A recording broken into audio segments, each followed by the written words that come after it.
IPL season 19ರ final ಮ್ಯಾಚ್ನ the most excited ಕ್ಷಣ ಮುಗಿದಿದೆ. ಅದೇನಪ್ಪಾ ಅಂದ್ರೆ ಟಾಸ್. ಹೌದು, ಆರ್ಸಿಬಿ ಮತ್ತು ಜಿಟಿ ನಡುವೆ ಇವತ್ತು ಫೈನಲ್ ಕದನ ನಡೀತಾ ಇದ್ದು, ಆರ್ಸಿಬಿ ಟಾಸ್ ಗೆದ್ದಿದ್ದು ಫೀಲ್ಡಿಂಗ್ ಅನ್ನ ಆಯ್ಕೆ ಮಾಡಿಕೊಂಡಿದೆ. ಆ ಮೂಲಕ ಗುಜರಾತ್ ಟೈಟನ್ಸ್ನ ಬ್ಯಾಟಿಂಗ್ಗೆ ಆಹ್ವಾನಿಸಿದ್ದು, ಗುಜರಾತ್ ಮೊದಲು ಬ್ಯಾಟಿಂಗ್ ಮಾಡೋ ಮೂಲಕ ಎಷ್ಟು ಸ್ಕೋರ್ ಅನ್ನ ಕಲೆ ಹಾಕುತ್ತೋ ಆ ಸ್ಕೋರ್ ಅನ್ನ ಡಿಫೆಂಡ್ ಮಾಡೋದಕ್ಕೆ ಆರ್ಸಿಬಿ ತಯಾರಾಗಲಿದೆ.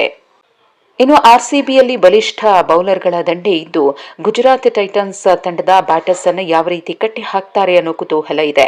ಇನ್ನು ನರೇಂದ್ರ ಮೋದಿ ಸ್ಟೇಡಿಯಂ ಪಿಚ್ ಬಗ್ಗೆ ಮಾತನಾಡೋದಾದ್ರೆ, ಪಿಚ್ ನಂಬರ್ 6 ಅಲ್ಲಿ ಇವತ್ತಿನ ಮ್ಯಾಚ್ ನಡೀತಾ ಇದೆ. ಈ ಪಿಚ್ 75% ರೆಡ್ ಸಾಯಿಲ್ ಮತ್ತು 25% ಬ್ಲ್ಯಾಕ್ ಸಾಯಿಲ್ ನಿಂದ ಕೂಡಿದ್ದು ಮಿಶ್ರ ಮಣ್ಣಿನ ಪಿಚ್ ಇದಾಗಿದೆ. ಬೌಲರ್ಸ್ ಮತ್ತು ಬ್ಯಾಟರ್ಸ್ಗೆ ಈ ಪಿಚ್ ಅನುಕೂಲಕರವಾಗಿದೆ.